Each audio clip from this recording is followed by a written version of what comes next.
Handa na ba ang inyong mga puso para sa isang kwentong susubok sa inyong pananaw tungkol sa pag-ibig at pagtataksil? Halina't pakinggan natin ang isang salaysay na mag-iiwan ng marka sa ating mga isipan. Sabi nila, ang pinakamasakit na sugat ay hindi nagmumula sa isang kaaway, kundi sa taong minsan mong tinawag na iyong mundo. Paano kung ang mismong pundasyon ng iyong buhay ay guguho sa isang iglap dahil sa isang katotohanang hindi mo inaasahan? Samahan ninyo ako sa kwento ni Alonsina.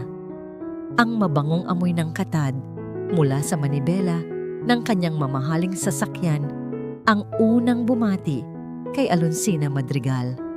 Dahan-dahan niyang hinaplos iyon. Isang ngiti ang sumilay sa kanyang mga labi. Perpekto ang lahat. Ang sikat ng araw ay nibanayad na tumatama sa kanyang balat. At ang himig mula sa radyo ay tila nakikisabay sa masayang tibok ng kanyang puso. Sa passenger seat, nakabalot sa isang magarang papel at laso, ay ang kanyang regalo para kay Doña Gunita Montecillo, ang kanyang biyenan. Isang antigong brooch na may mga diamante, isang pambihirang piraso na matagal na niyang hinahanap. Para sa matriarka ng pamilyang Montecillo, nararapat lamang ang pinakamaganda. Ito ang buhay niya ngayon, isang buhay na pinangarap ng marami. Siya, si Alonsina Madrigal, ang utak at puso sa likod ng tanyag na fashion house, ang Maison Alonsina.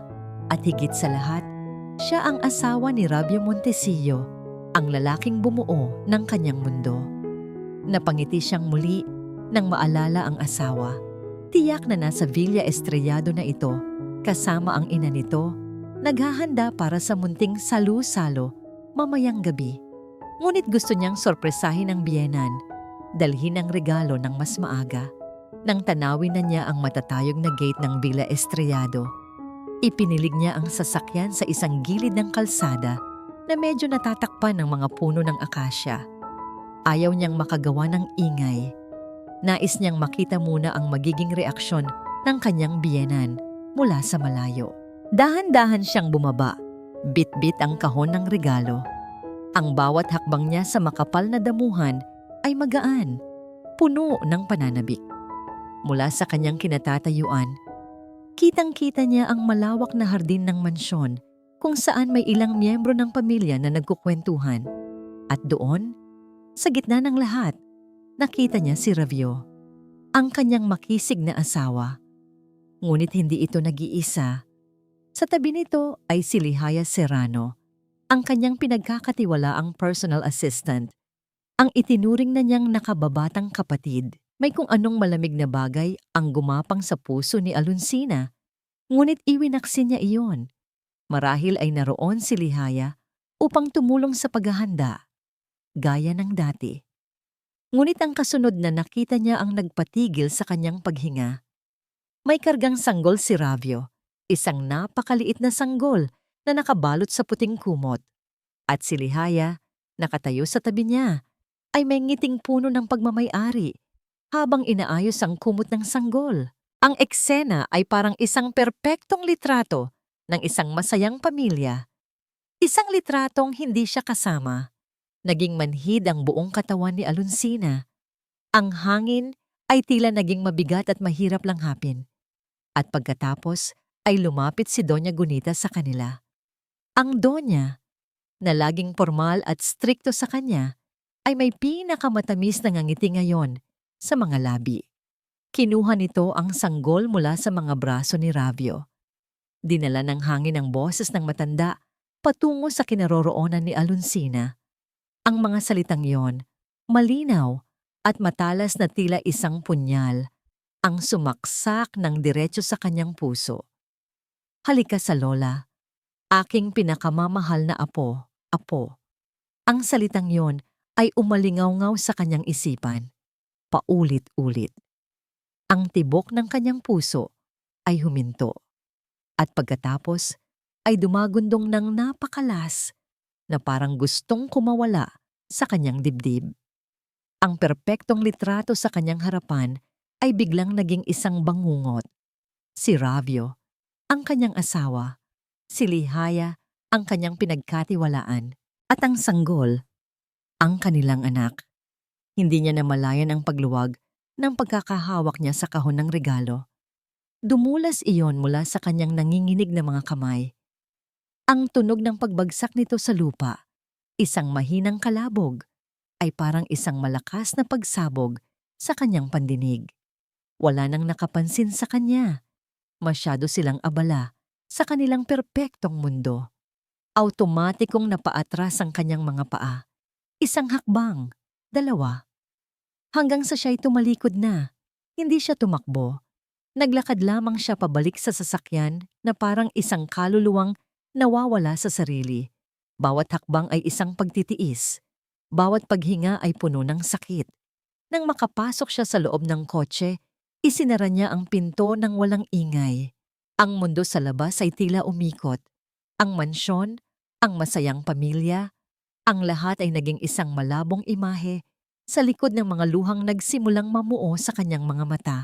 Pinaandar niya ang makina. Habang papalayo siya sa lugar na yon, sa lugar na sumira sa kanyang buhay, ang mga luha ay tuluyan ng bumuhos.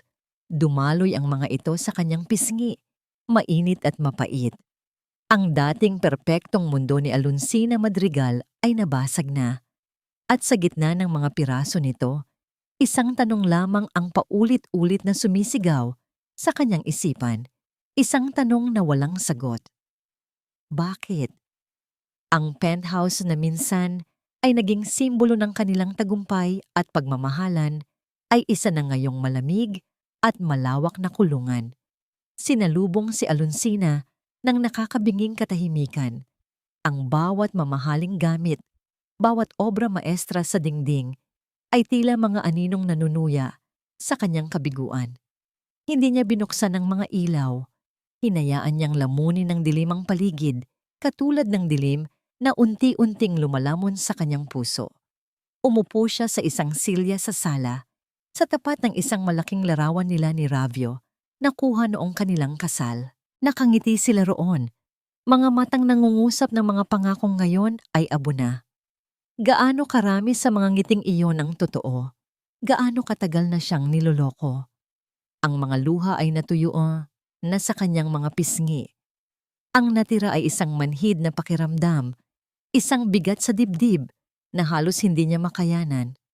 Ilang oras siyang nakaupo roon, tulala. Iniisip ang bawat kasinungalingang tinanggap niya bilang katotohanan. Hanggang sa narinig niya ang tunog ng pagbukas ng pinto. Pumasok si Ravio. May ngiti pa rin sa labi. Hindi siya napansin nito sa dilim. "Sinia, mahal? Nandito ka na pala," sabi nito habang binubuksan ang ilaw. Kumunot ang noo nito nang makita siyang nakaupo roon, walang imik. "Bakit hindi ka tumawag? At bakit hindi ka dumiretso sa villa? Nag-alala si Mama sa'yo." Hindi sumagot si Alonsina. Tinitigan niya lamang ito. Hinahanap ang anino ng pagtataksil sa mga mata nito. Ngunit wala siyang nakita. Sanay na itong magtago. Lumapit ito at akmang hahalikan siya sa noo. Ngunit bahagya siyang umiwas. Natigilan si Ravio. "May problema ba?" Doon na nagsalita si Alonsina. Ang boses niya ay mahinahon, ngunit may lamig na tila yelo. "Nakita ko kayo kanina, Ravio. Sa hardin." Nakita niya ang bahagyang panlalaki ng mga mata nito. Isang kislap ng gulat na mabilis din nitong itinago. Ngumiti ito. Isang pilit na ngiti. "Ah, yun ba? Ang pamilya ng pinsan ko, biglaan silang dumating. Si Lihaya, tumutulong lang siya sa sanggol. Alam mo naman yun, napakamaalalahanin." Bawat salita nito ay parang asin na ibinubudbod sa kanyang sariwang sugat. "Pinsan? Anong pinsan?" "Ang sabi ng mama mo." "Apo niya," giit ni Alonsina. Ang boses ay nagsimula ng manginig. Tumawa si Ravio, isang tawang peke, at hindi umabot sa kanyang mga mata. "Mahal naman, alam mo naman si Mama. Malapit sa lahat ng bata sa pamilya. Itinuturing niyang apo ang lahat. Pagod ka lang siguro. Masyado ka nang stressed sa trabaho. Iyon na, Ang pagbaliktad sa kanya, ang pagpapamukha na siya ang may problema, ang gaslighting. Tumayo si Alonsina. Ang kalmadong anyo ay biglang naglaho, napalitan ng galit na hindi na niya kayang itago. "Huwag mo akong gawing tanga, Ravio. Nakita ko ang mga ngiti ninyo. Nakita ko kung paano mo kargahin ang sanggol. Nakita ko kung paano ka tingnan ni Nilihaya. At narinig ko si Doña Gunita." "Alonsina, sumisigaw ka na," sabi ni Ravio, umaarteng nag-aalala. "Kumain ka na ba? Magpahinga ka muna. Mag-uusap tayo bukas kapag mas kalmado ka na." Humarap ito at naglakad patungo sa kanilang silid na para bang tapos na ang usapan. Iyon ang nagtulak kay Alonsina sa hangganan. Ang kawalan nito ng konsensya, ang kadalian nitong talikuran ang sakit na idinulot nito. Nang marinig niya ang pagsara ng pinto ng kanilang silid, isang hayop na sigaw ang kumawala sa kanyang lalamunan. Dinampot niya ang isang babasaging florera at ibinato sa pader. Ang tunog ng pagbasag nito ay nagbigay sa kanya ng panandaliang ginhawa. Ngunit hindi sapat. Ang mga mata niya ay napako sa larawan ng kanilang kasal. Lumapit siya roon, kinuha ito mula sa pagkakasabit, at buong lakas na inihagis sa sahig. Nagkalat ang bubog. Sinisira ang imahe ng kanilang pekeng kaligayahan. Humahagulgol, napaluhod siya sa gitna ng mga bubog. Ngunit sa gitna ng kanyang pagtangis, ang kanyang mga mata ay napadpad sa isang pinto. Ang pinto ng pribadong opisina ni Ravio. Isang lugar na bihira niyang pasukin. Isang ideya ang nabuo sa kanyang isipan. Isang ideya na pinagliyab ng galit at desperasyon. Tumayo siya, pinunasan ang kanyang mga luha. Ang pighati ay napalitan ng isang mapanganib na determinasyon. Pumasok siya sa opisina. Ang lahat ay nasa ayos, malinis, organisado, gaya ng imaheng ipinapakita ni Ravio sa mundo. Ngunit alam niya, sa ilalim ng lahat ng ito, may mga lihim na nakatago. Binuksan niya ang mga drawer, isa-isa. Mga dokumento ng negosyo, mga kontrata. Wala siyang makita. Tumingin siya sa estante ng mga libro. Hinila niya ang mga ito, isa-isa. Pinapagpag, umaasang may mahuhulog. At sa loob ng isang makapal na libro, tungkol sa economics, may isang sobreng nalaglag. Nanginginig ang mga kamay na pinulot niya iyon. Binuksan niya. Sa loob ay isang resibo, isang hospital bill. Malinaw na nakasulat ang pangalan ng pasyente, Lihaya Serrano. At sa ilalim noon, ang mga salitang tumapos sa anumang katiting na pag-aalinlangan na natitira sa kanya. Maternity ward, delivery room charges, private suite. Hawak niya ang katibayan, ang malamig, matigas, at hindi maikakailang katotohanan. Bumalik ang lamig sa kanyang katawan, ngunit hindi na ito dahil sa pighati. Ito ay ang lamig ng desisyon, ang lamig ng paghihiganti. Kinuha niya ang kanyang telepono. Hindi niya kailangang tingnan ang kanyang contacts. Sa ulado niya ang numero. Dinial niya iyon. Matapos ang ilang ring, isang boses ang sumagot mula sa kabilang linya. Nagsalita si Alonsina. Ang boses ay matatag at walang bahid ng luha. "Attorney Sandoval, kailangan ko ng tulong mo." Ang amoy ng kapeng hindi gaanong katapangan at ang mahinang ugong ng mga nag-uusap sa paligid ang bumalot sa maliit na kapihan kung saan sila nagkita. Isang lugar na malayo sa karangyaan ng mundo ni Alonsina. Isang lugar kung saan walang makakakilala sa kanya. Sa kanyang harapan, si Attorney Bayani Sandoval, isang lalaking nasa edad, 60 na. May mga salamin sa mata na nagpapakita ng talino at karanasan. Siya ang pinakamatapat na kaibigan ng kanyang yumaong ama. Inilapag ni Alonsina ang sobre na naglalaman ng hospital bill sa ibabaw ng mesa. Walang salita. Itinulak niya iyon nang marahan patungo sa abogado. Kinuha ni Attorney Sandoval ang resibo, sinuri ito ng mabuti. Ang kaninang kalmadong mukha nito ay napalitan ng pag-aalala. Ibinalik niya ang resibo sa sobre at tumingin ng diretso kay Alonsina. "Sina Iha, Mahinahon nitong sabi, "Sigurado ka na ba rito? Ang pamilyang Montisillo, makapangyarihan sila. Ang isang legal na laban ay magiging magulo at masakit." Inaasahan nitong makikita ang pag-aalinlangan sa mga mata ng dalaga.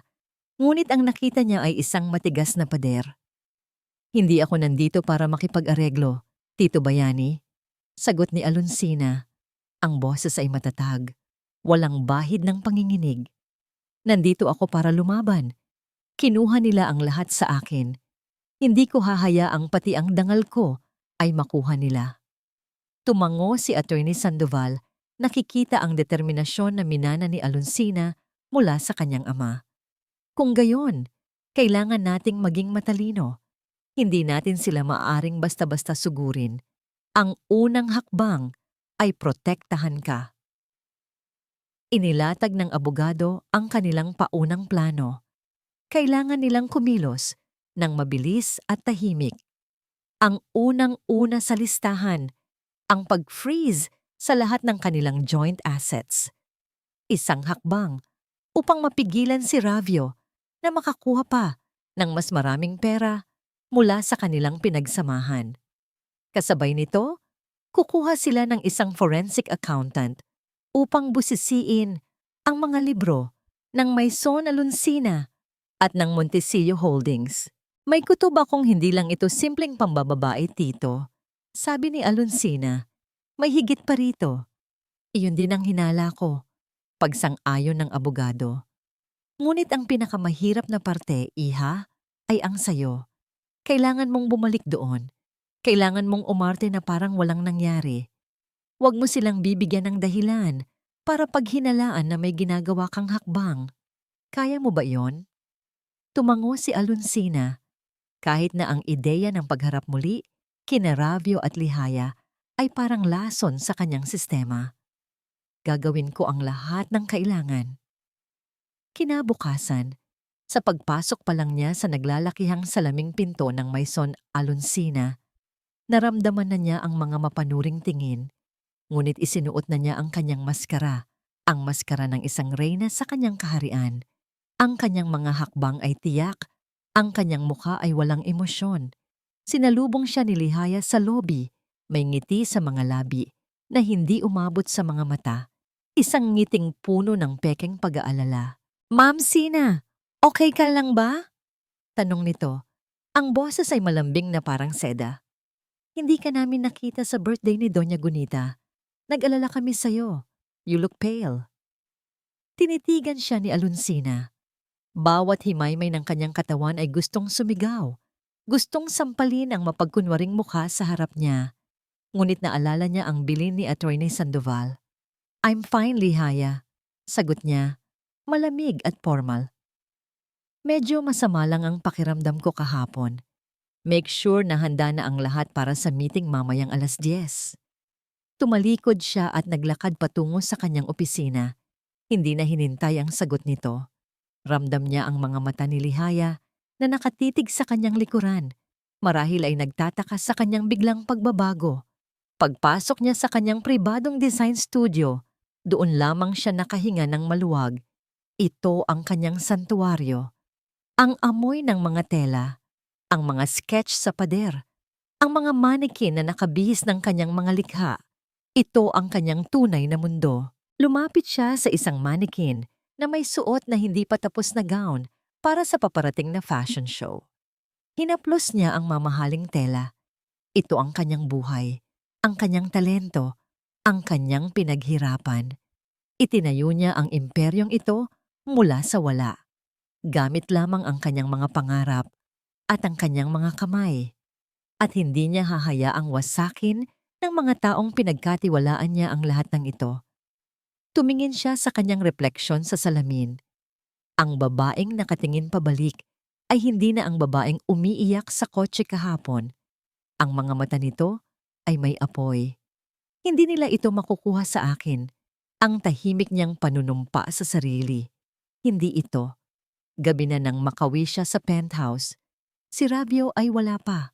Mas mabuti, binuksan niya ang kanyang laptop.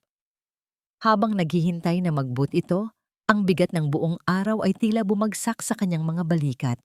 Ngunit sa ilalim ng pagod ay ang determinasyong nagpapatuloy sa kanya. Isang ping mula sa kanyang laptop ang pumukaw sa kanyang atensyon. Isang bagong email. Nakita niya ang pangalan ng sender, Bayani Sandoval, at ang subject line na nagpatibok ng mabilis sa kanyang puso. Subject, Irregularidades sa Montecillo Holdings. Humugot siya ng isang malalim na hininga. Nariyan na. Ang unang patak ng ulan bago ang isang malakas na bagyo. Dahan-dahan niyang iginalaw ang cursor at sa isang nanginginig ngunit desididong pag-click, binuksan niya ang file. Ang mga numero sa financial report na ipinadala ni Attorney Sandoval ay tila mga ahas na gumagapang sa screen ng laptop ni Alonsina. Bawat isa ay kumakatawan sa isang kagat ng pagtataksil. Malinaw sa ulat ng forensic accountant, sa loob ng nakalipas na 2 taon, may malaking halaga na sistematikong inililipat mula sa pondo ng Maison Alonsina patungo sa iba't ibang shell corporations sa ilalim ng Montecillo Holdings, mga korporasyong natuklasan nilang palugi. Ninanakawan siya ni Rabio. Ninanakawan siya ng sarili niyang asawa. Isinara niya ang laptop. Ang panga ay naninigas sa galit. Kailangan niyang magtimpi. Ang bawat araw ay isang pagsubok sa kanyang kakayahang umarte. Sa board meeting kinaumagahan, ramdam na ramdam niya ang pagbabago ng hangin. Si Ravio, na dati halos hindi nakikialam sa creative side, ay biglang naging abala sa paghahanda para sa nalalapit na Grand Fashion Gala.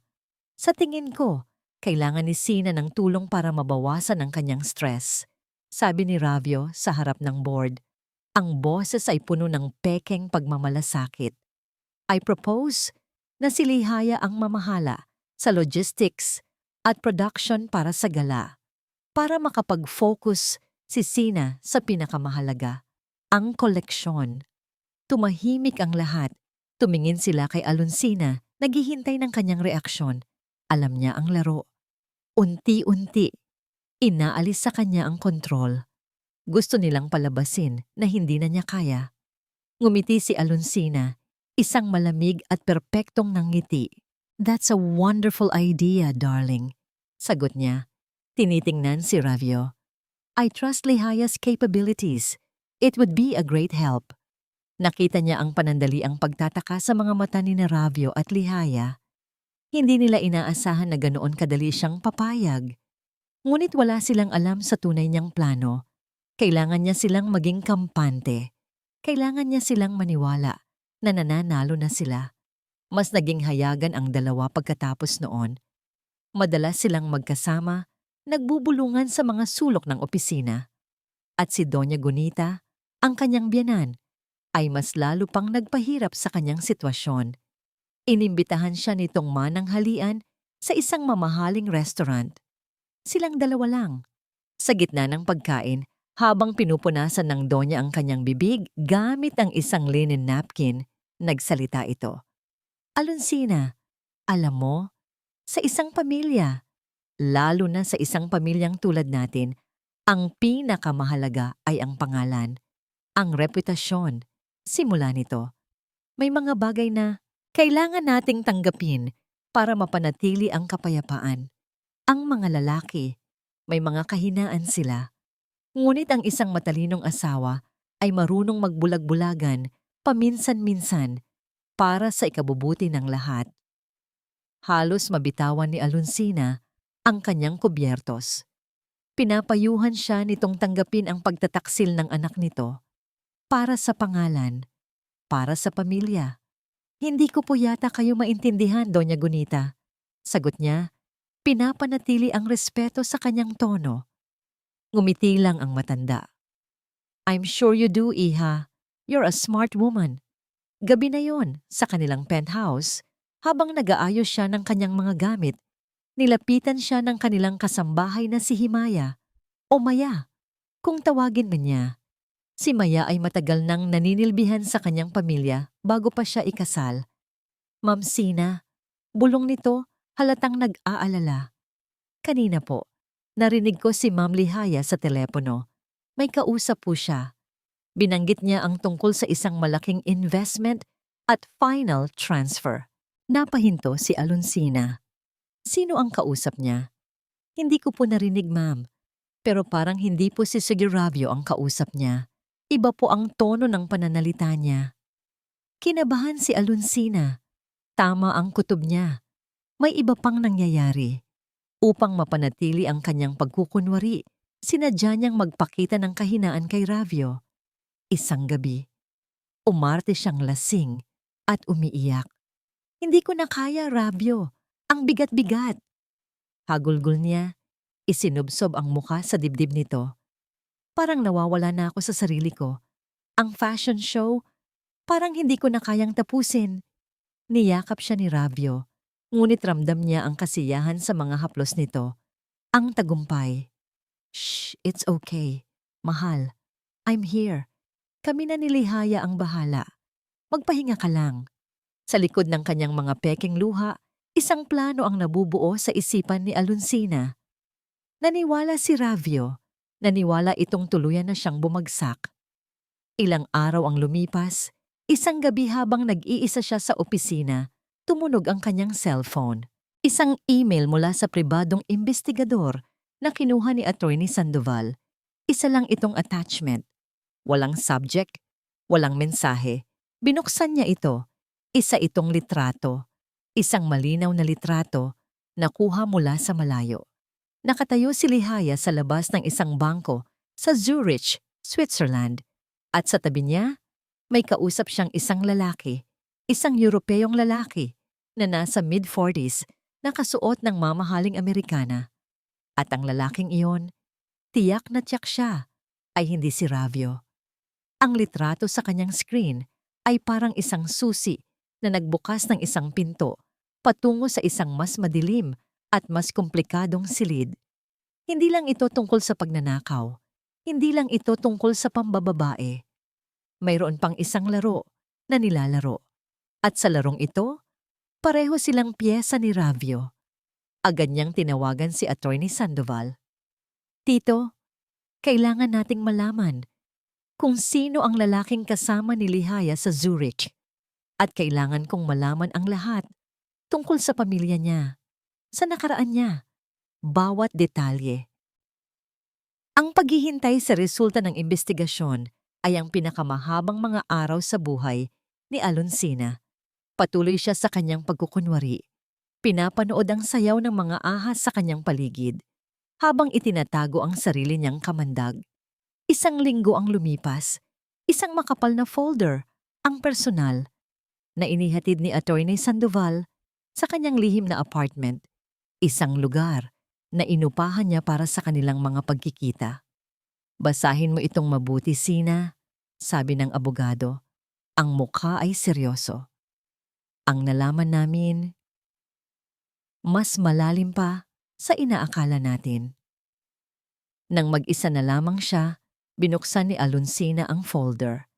Ang mga unang pahina ay naglalaman ng impormasyon tungkol sa lalaki sa Zurich.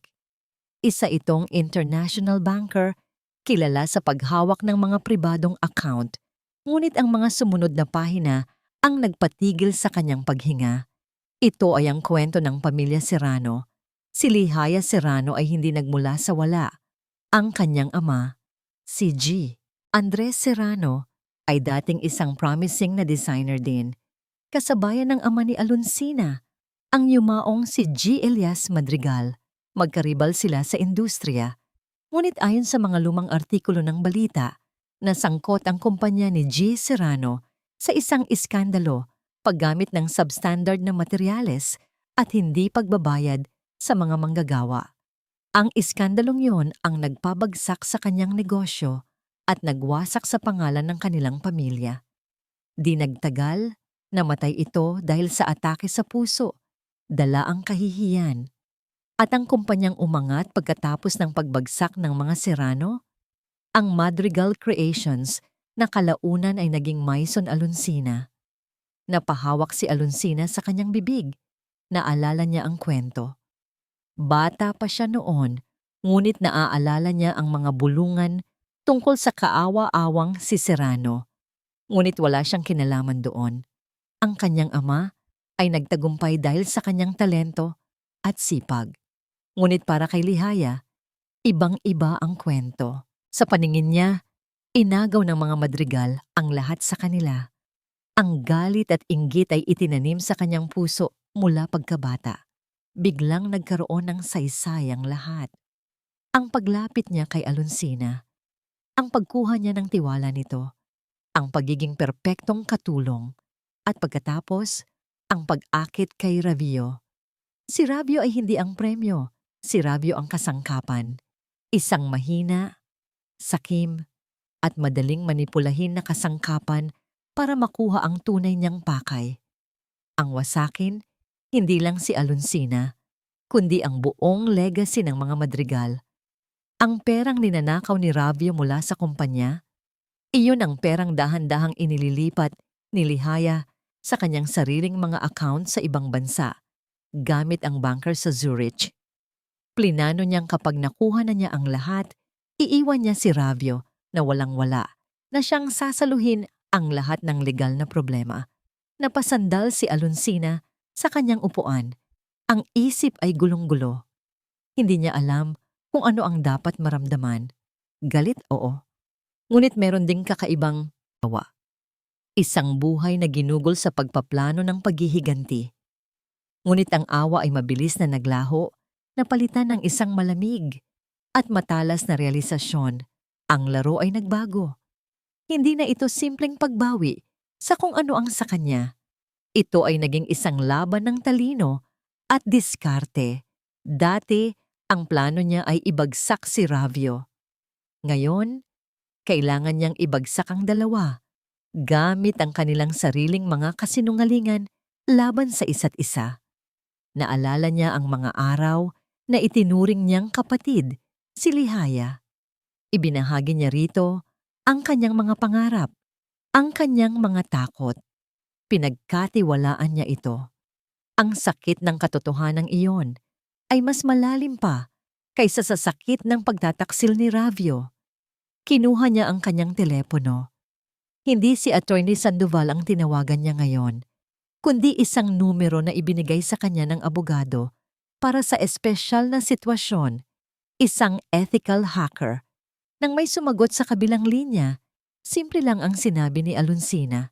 Kailangan kong malaman ang bawat transaksyon, bawat email, bawat text message sa pagitan ni Lihaya Serrano at ng isang bangko sa Zurich, at kailangan ko ng kopyang lahat.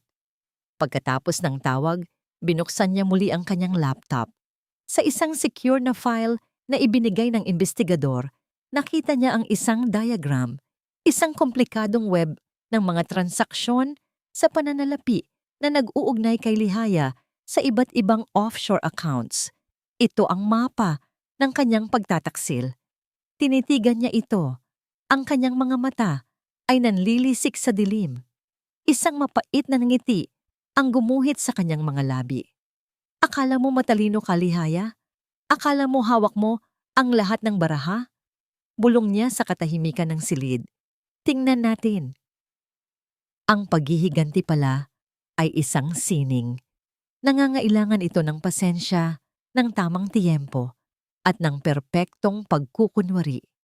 At si Alonsina, isang artista sa kanyang puso, ay natutunang gamitin ang kanyang galing hindi lang sa tela at sinulid, kundi pati na rin sa pagmamanipula. Ang kanyang unang galaw ay simple, ngunit tuso.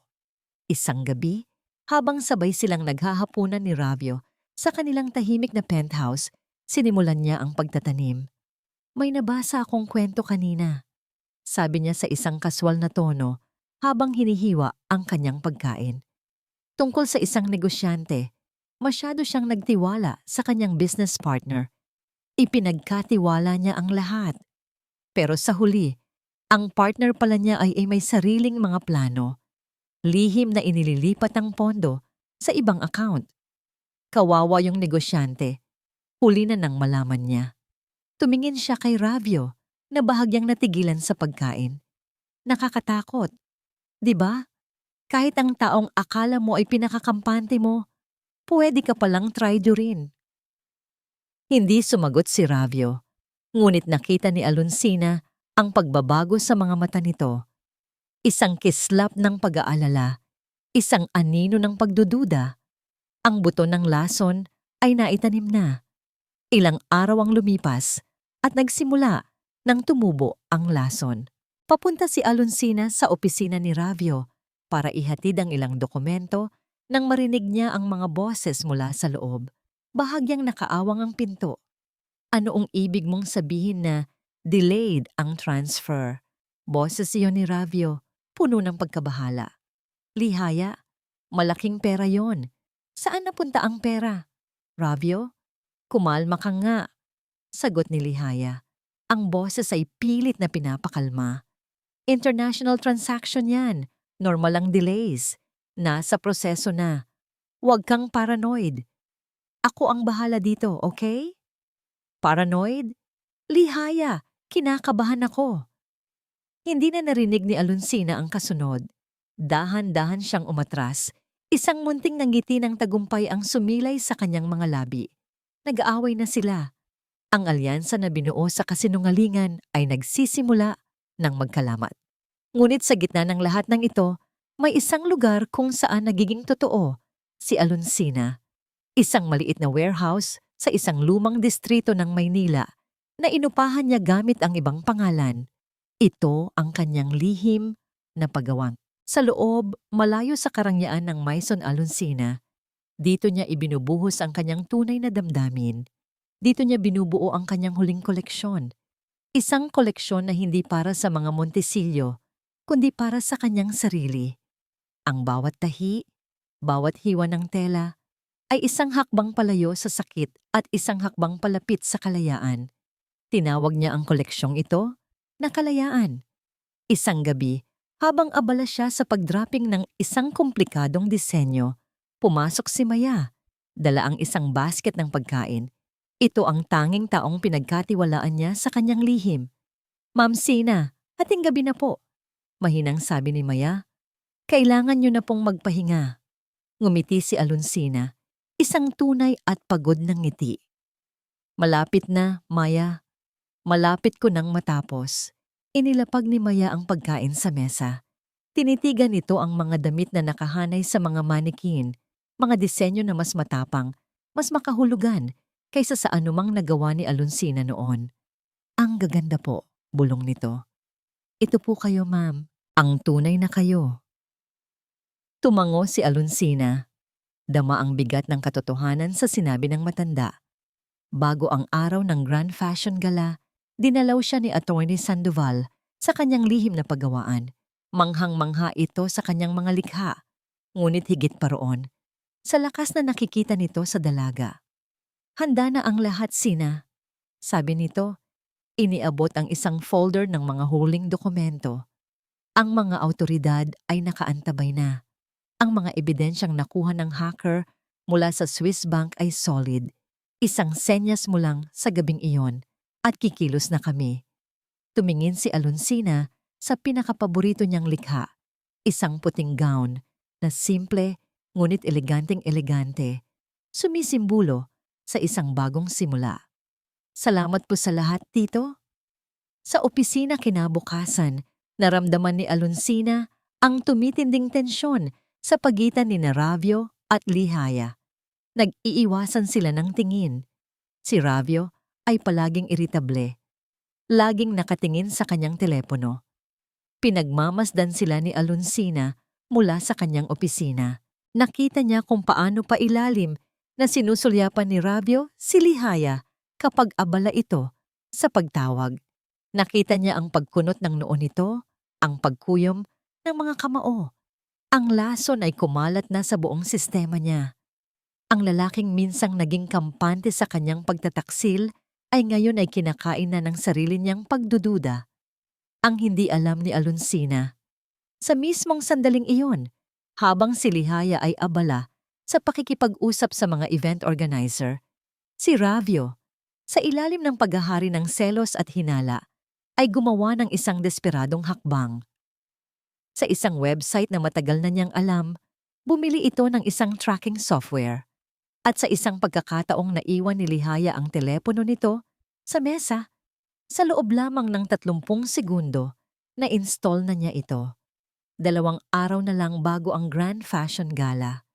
Nasa lihim na paggawaan si Alonsina, hinahaplos ang huling tahi sa kanyang kalayaan collection.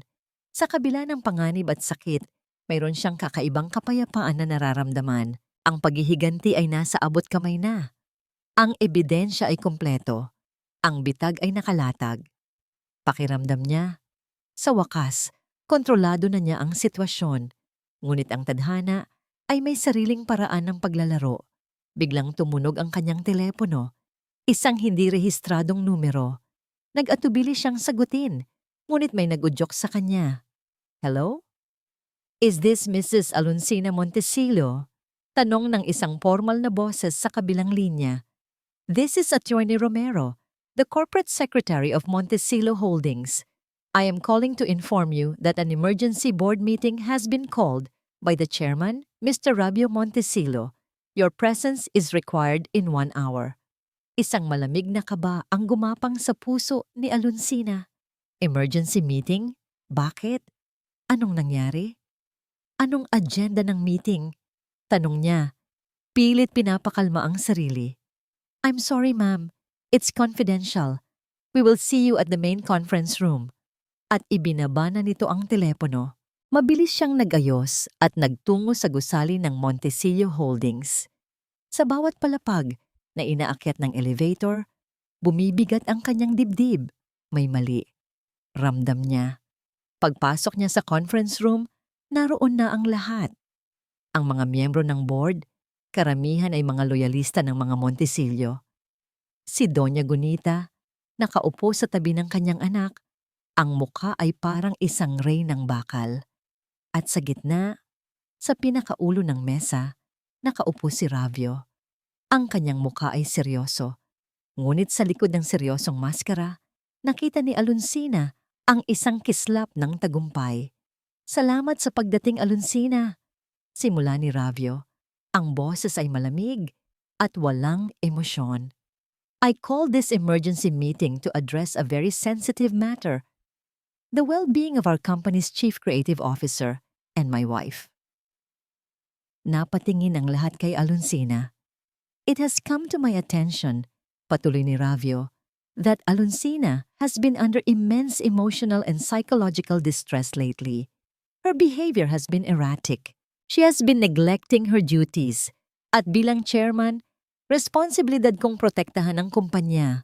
Naglabas si Ravio ng isang folder. Sa loob nito ay mga litratong kuha sa labas ng isang gusali kung saan may psychiatrist clinic. Mga litratong kuha habang siya ay umiiyak sa loob ng kanyang kotse. Mga pekeng ebidensya. Mga sitwasyong sinadya niyang likhain para paniwalain si Ravio na siya'y mahina. Ngunit ngayon, ginagamit nito ang mga yon laban sa kanya. The board has voted, sabi ni Ravio. Ang boses ay parang isang hatol. Effective immediately, you are suspended from your duties as CEO of Maison Alonsina, pending a full psychological evaluation. Para sa kapakanan ng paparating na gala, Miss Lihaya Serrano will temporarily take over all creative and production responsibilities. Ang bawat salita ay parang isang suntok sa kanyang sikmura. Ang hangin ay naubos sa kanyang mga baga. Ito pala ang plano nito. Ginamit nito ang sarili niyang pagkukunwari laban sa kanya. Tumingin siya sa mga miyembro ng board. Walang tumingin pabalik. Tumingin siya kay Doña Gunita. Isang malamig na ngiti lang ang isinukli nito. Natapos ang meeting, nagtayuan ang lahat at lumabas. Iniiwasan ang kanyang tingin. Naiwan siyang mag-isa sa malawak na silid na yon, nakatayo, talunan. Bago siya makalabas, pumasok si Lihaya. Ang mukha nito ay hindi na nagpapanggap. Ito ay ang mukha ng isang nagwagi. Pinapakuha na ni Sir Ravio ang mga gamit mo sa opisina, Ma'am Sina. Sabi nito, may halong pang-uuyam sa kanyang tono. Ihahatid na lang sa penthouse para hindi ka na mapagod. Hindi sumagot si Alonsina. Nilagpasan niya lang ito, ang bawat hakbang ay mabigat. Pag-uwi niya sa penthouse, nadatnan niya ang mga kahon sa sala, ang kanyang mga gamit, ang kanyang buhay sa Maison Alonsina, nakakahon at isinantabi. Pumunta siya sa kanyang lihim na paggawan. Tinitigan niya ang kanyang kalayaan collection. Ang mga damit na sumisimbolo sa kanyang pagbangon ay ngayon ay parang mga multo ng kanyang kabiguan. Para saan pa ang lahat ng ito? Paano niya ilalabas ang katotohanan kung wala na siyang kapangyarihan? Kung mismong ang entablado ay inagaw na sa kanya, nawala na ang lahat. Ang kanyang posisyon, ang kanyang pangalan, ang kanyang entablado. Napaupo siya sa sahig sa gitna ng kanyang mga likha at doon, sa unang pagkakataon, matapos ang mahabang panahon, hinayaan niyang bumagsak ang lahat ng kanyang pinipigilan. Humagulgol siya. Isang yayak ng pagod, ng sakit at ng kabiguan. Sa gitna ng kanyang pag-iyak, naramdaman niya ang isang mainit na kamay sa kanyang balikat. Si Maya. Hindi ito nagsalita. Hinayaan lang siya nitong umiyak. Nang humupa na ang kanyang mga hikbi, inabutan siya nito ng isang basong tubig. Hindi pa tapos ang laban, ma'am. Mahinang sabi ni Maya. Ang boses ay puno ng pananampalataya. Ang pinakamadilim na gabi ay bago magbukang liwayway. Tumingala si Alonsina. Ang mga mata ay namumugto. Nakita niya ang katapatan sa mga mata ng matanda. At sa mga salitang iyon, isang maliit na ningas ang muling sumiklab sa loob ng kanyang puso. Isang ningas ng pag-asa. Tumayo siya. Pinunasan ang kanyang mga luha. Ang kanyang mga mata ay napako sa puting gown.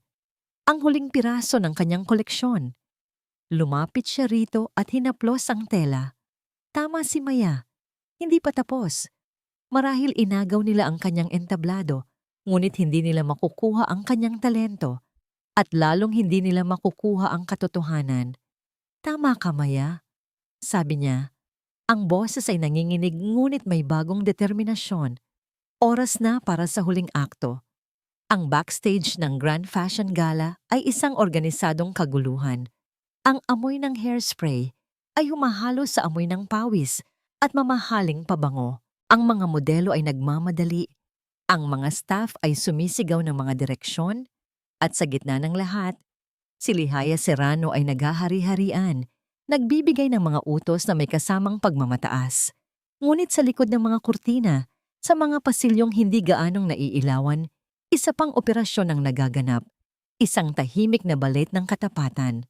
Pinangunahan ni Mang Badong, ang pinakamatandang set designer ng Maison Alonsina na mas matagal pa sa kumpanya kaysa kay Rayo, ang isang maliit na grupo.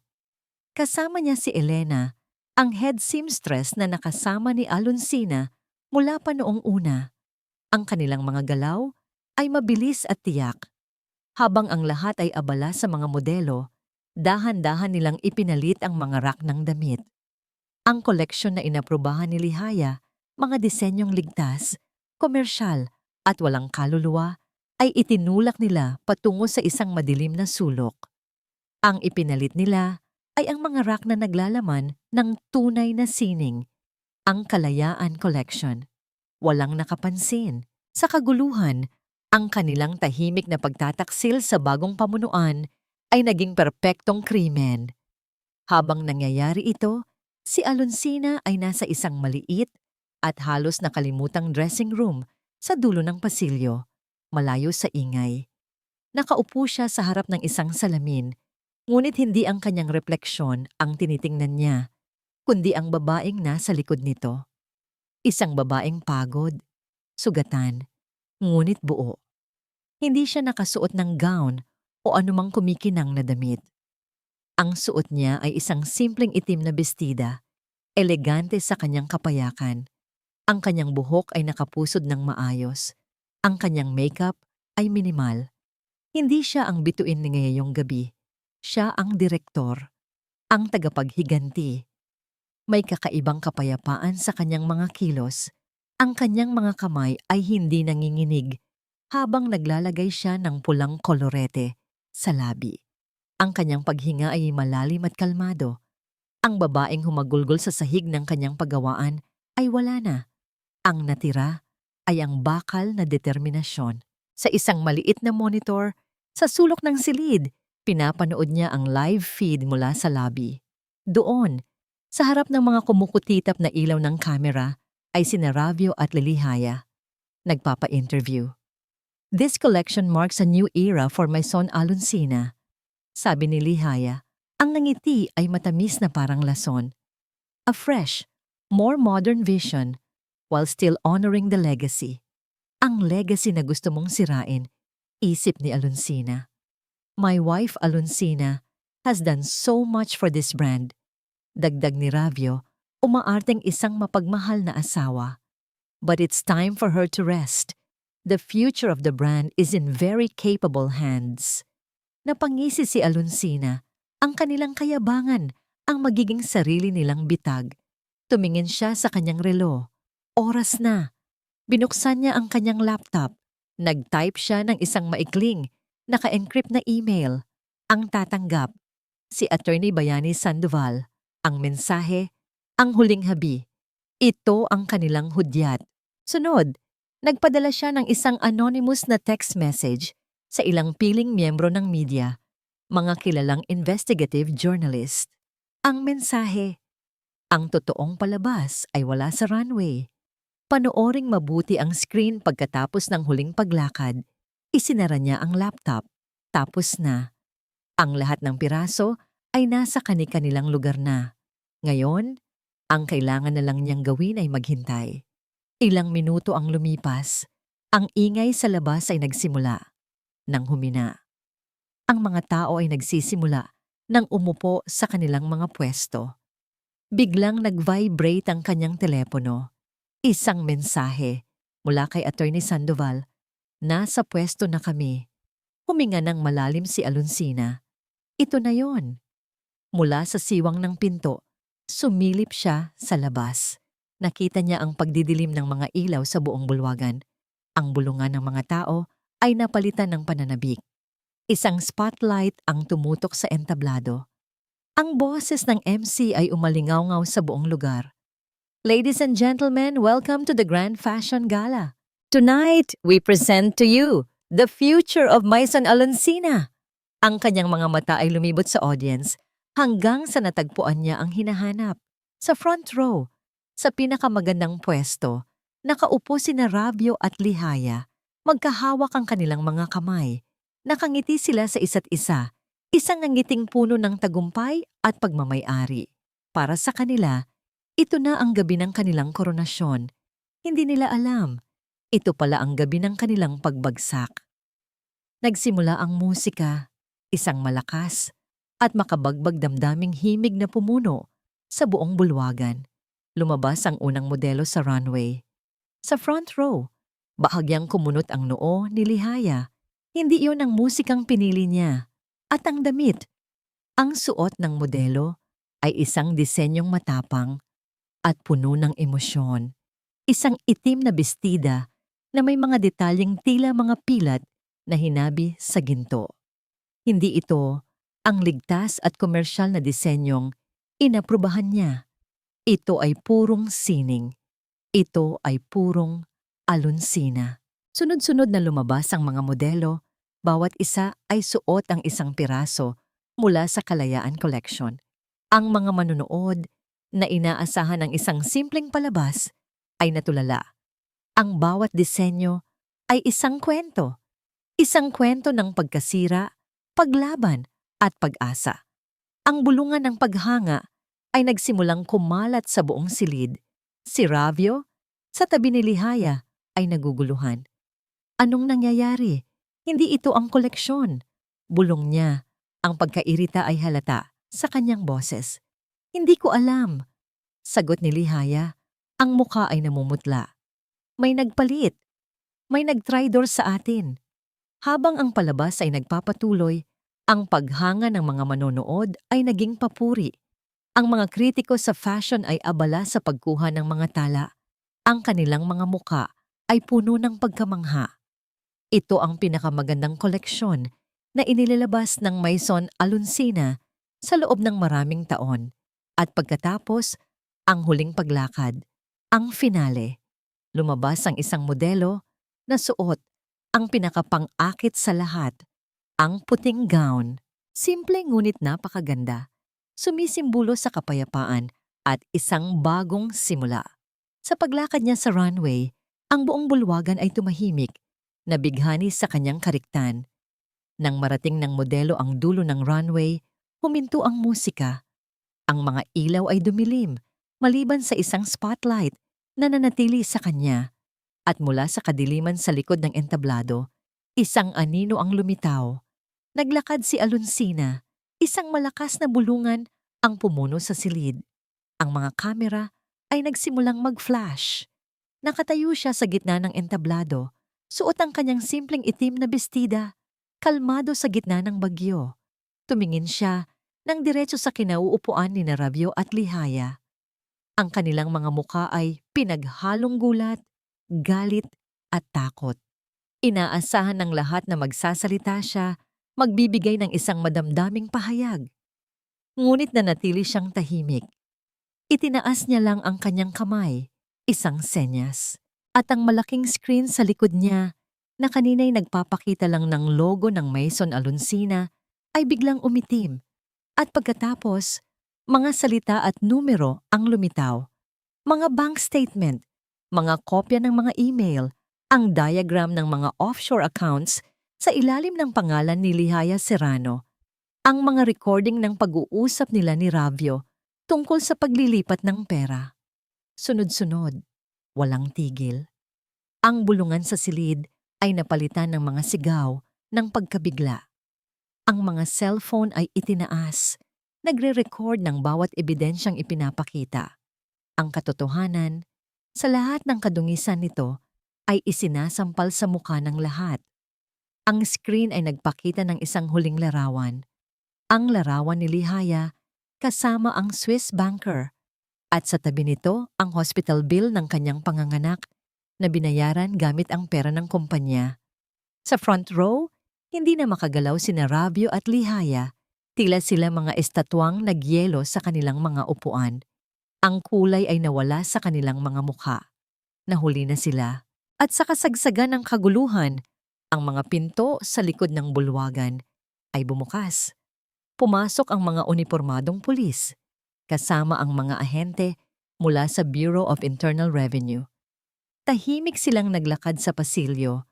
Ang kanilang presensya ay nagpatigil sa lahat. Nilapitan nila ang front row. Mr. Ravio Montesillo, Miss Lihaya Serrano, sabi ng isang opisyal, ang boses ay malakas at malinaw. Iniimbitahan po namin kayong sumama sa amin para sa ilang mga katanungan. Sinubukang tumayo ni Ravio at magprotesta, ngunit wala ng boses na lumabas sa kanya. Si Lihaya naman ay napayuko na lang, itinatago ang kanyang mukha sa kahihiyan. Habang isinasama sila palabas, ang mga flash ng kamera ay walang tigil, kinukunan ang bawat sandali ng kanilang pagbagsak. Sa entablado, nanatiling nakatayo si Alonsina. Pinanood niya ang lahat. Wala siyang naramdamang saya o tagumpay. Ang naramdaman niya ay isang malungkot na paglaya. Tapos na. Tumingin siya sa mga manonood, sa mga mukha ng mga taong minsan ay hinangaan niya. Hindi siya ngumiti, hindi siya umiyak.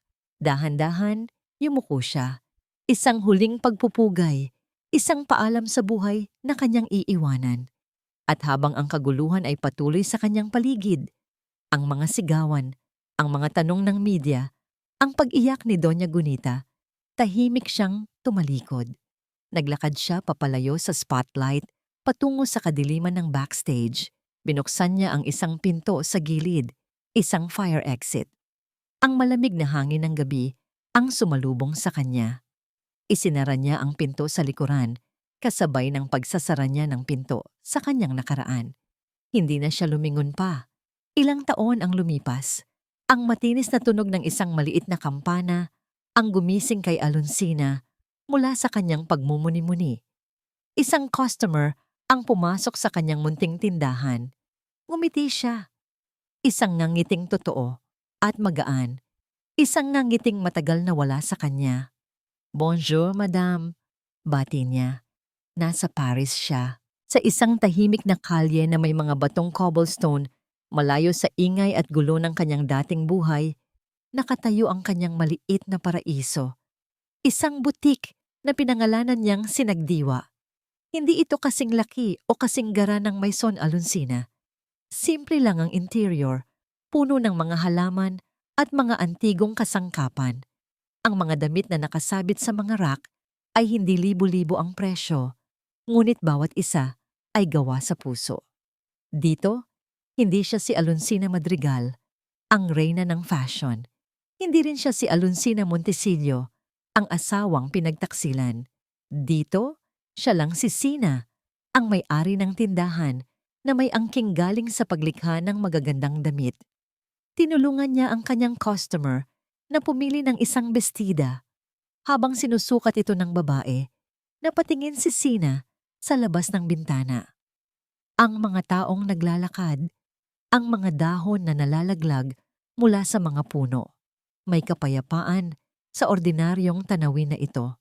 Isang kapayapaang hindi niya kailanman naramdaman noong nasa tuktok siya ng kanyang karera. Pagkatapos umalis ng kanyang masayang customer, umupo siya sa isang maliit na mesa sa tabi ng bintana. May hawak na isang tasa ng mainit na tsa. Kinuha niya ang isang liham na kanina pa niya binabasa. Galing ito sa Pilipinas. Galing kay Maya. Ikinuwento ng matanda ang mga nangyari.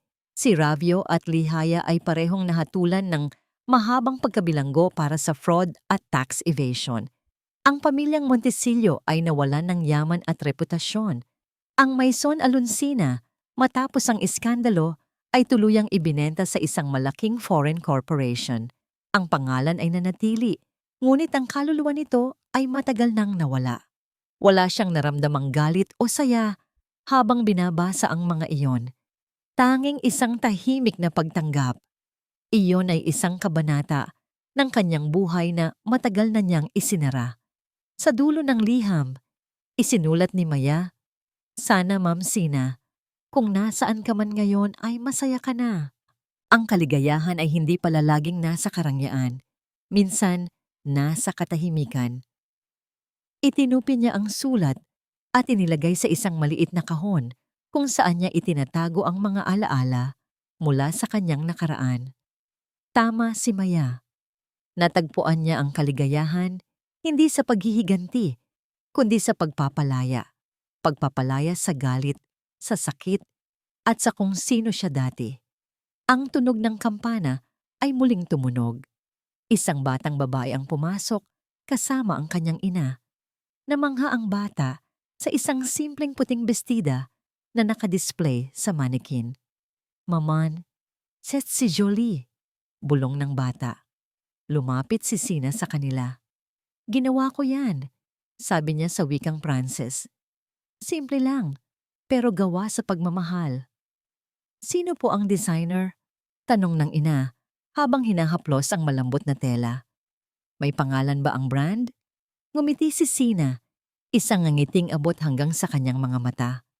Tumingin siya sa damit, pagkatapos ay sa babae. "Ako lang po, Sina." Hindi niya kailangan ng isang tanyag na pangalan. Hindi niya kailangan ng isang malaking entablado. Ang kailangan lang niya ay ang kanyang talento, ang kanyang kapayapaan ng isip, at ang kalayaang maging siya. Pagkaalis ng mag-ina, dala ang puting bestida, naiwan siyang mag-isa sa kanyang tindahan. Ang sikat ng hapon ay tumatagos sa salamin, nagbibigay ng ginintuang sinag sa buong paligid.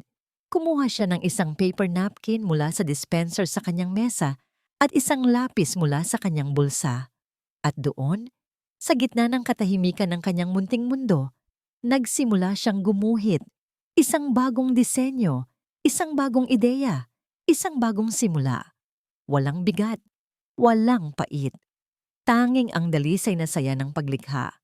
At habang ang kanyang kamay ay malayang gumuguhit sa papel, isang ngiti ang muling sumilay sa kanyang mga labi. Malaya na siya.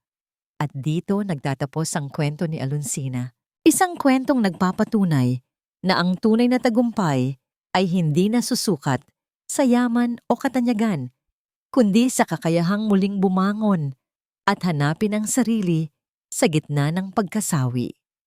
Ang aral ng kwento ay malinaw. Ang pagpapatawad sa sarili at pagpapalaya sa nakaraan ang tunay na susi sa kalayaan. Maraming salamat po sa inyong pakikinig at pagsama sa amin sa paglalakbay na ito. Sana po ay may napulot kayong aral at inspirasyon. Ano po ang masasabi ninyo sa kwento ni Sina?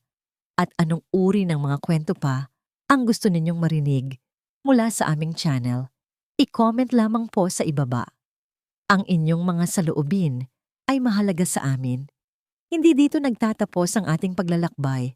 Marami pa pong kwentong kasing ganda at mas puno ng aral dito sa aming channel.